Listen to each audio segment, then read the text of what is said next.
নমস্কার বন্ধুরা, রাই কিচেন রুমে আপনাদের সবাইকে জানাই স্বাগত। আপনাদের সবাইকে স্বাগত জানিয়ে শুরু করছি আজকের রেসিপি মুড়ির মোয়া আর চিড়ের নাড়ু। তো আমরা সবাই বাড়িতে মুড়ির মোয়া কম বেশ বানিয়ে থাকি। আমি আজ সেই রেসিপিটা আপনাদের সঙ্গে শেয়ার করছি। আমি এখানে নিয়েছি চিড়ে, মুড়ি আর অল্প মৌরি আর আদাটাকে প্রথমে কুচিয়ে কেটে নেব। এদিকে একটা কড়া গরম করে চিড়েগুলোকে ভেজে নিচ্ছি। চিড়েগুলোকে ভালো করে প্রথমে ঝেড়ে বেছে নিয়েছি, এবার শুকনো কড়ায় ভেজে নেব। চিড়েগুলোকে অনবরত নাড়তে হবে যাতে নিচে পুড়ে না যায়। আর এভাবে গোল্ডেন কালার করে একবার ভেজে নিয়ে তারপর বাকি চিড়েগুলোও আমি ভেজে নিচ্ছি। সবকটা চিড়ে আমি এভাবে গোল্ডেন কালার করে ভেজে নেব। চিড়েগুলো ভাজি হয়ে গেলে গুঁড়ো করে নেব। এদিকে একটা কড়াতে পরিমাণ মতো গুড় আর 1 কাপ পরিমাণ জল দিয়ে গুড়টাকে ভালো করে জাল করে চিট করে নিচ্ছি। এদিকে চিড়েগুলোকে ভালো করে ভেজে নিয়েছি, ঠান্ডা হয়ে গেছে। এবার আমন্ড দিস্তায় কুটে আধ ভাঙাতেও বেশি গুঁড়ো করে নিয়েছি। এরকম গুঁড়ো করে নিয়েছি। এবার গুড়টা আমার জাল করা হয়ে গেছে। এই যে গুড়টা জাল করা হয়ে গেছে, প্রায় আরও কিছুক্ষণ জাল করলে গলেও যাবে আর চিটও হয়ে যাবে। এদিকে গুড়টাকে ভালো করে চিট করে নিয়েছি।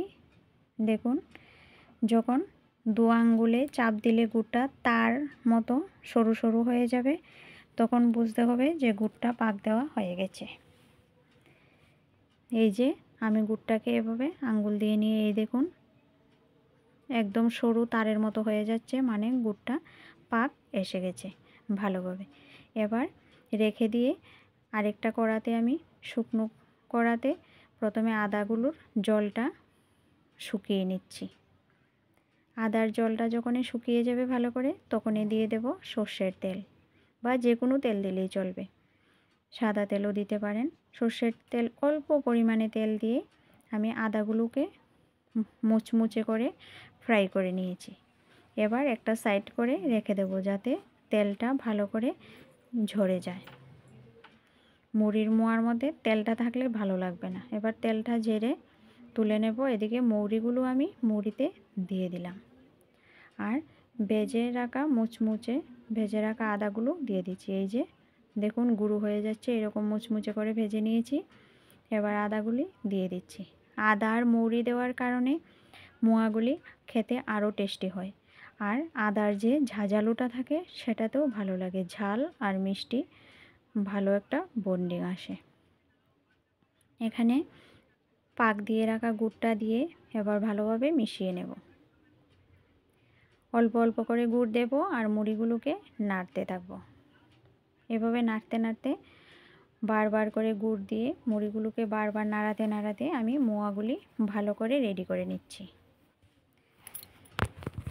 মুড়িগুলো আমার ভালোভাবে রেডি হয়ে গেছে। এবার 2 হাতের সাহায্যে চেপে চেপে আমি মোয়াগুলি বানিয়ে নেব। যদি দেখেন যে মোয়াগুলি হাতে আটকে যাচ্ছে, তাহলে অল্প হাতে আঙ্গুলগুলোতে অল্প জল ভিজিয়ে তারপর জলটা হাতে মেখে নিয়ে মোয়াগুলি বানালে আর হাতে জড়াবে না। আমি সবকটা মোয়া বানিয়ে নিয়েছি। এই যে সবকটা মোয়া বানানো হয়ে গেছে। এদিকে এবার চিড়ের নাড়ুটা রেডি করে নিচ্ছি। চিড়ের নাড়ুটাও সেম পদ্ধতিতে বানাবো। চিড়েগুলো তো ঠান্ডা আগে থেকে হয়ে আছে। এবার চিড়ের মধ্যে গুড়টা দিয়ে হাতে একটু নেড়ে চেড়ে নাড়ুগুলো পাকিয়ে নিচ্ছি। এই যে এবার অল্প নাড়ুর শেপ দিয়ে হাতে এভাবে 2 হাতের তালুতে রেখে পাকিয়ে নিলেই নাড়ু হয়ে যাবে। এই যে সবকটা নাড়ু এভাবে করে নিলাম।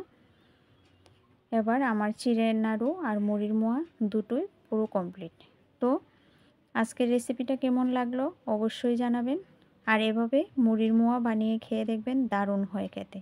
যদি রেসিপিটা ভালো লাগে তাহলে চ্যানেলটাকে সাবস্ক্রাইব করে আমার পাশে থাকবেন। আর যদি ইউটিউব থেকে দেখেন তাহলে সাবস্ক্রাইব করে দেবেন। আর যদি ফেসবুক থেকে দেখেন তাহলে ফলো করে দেবেন।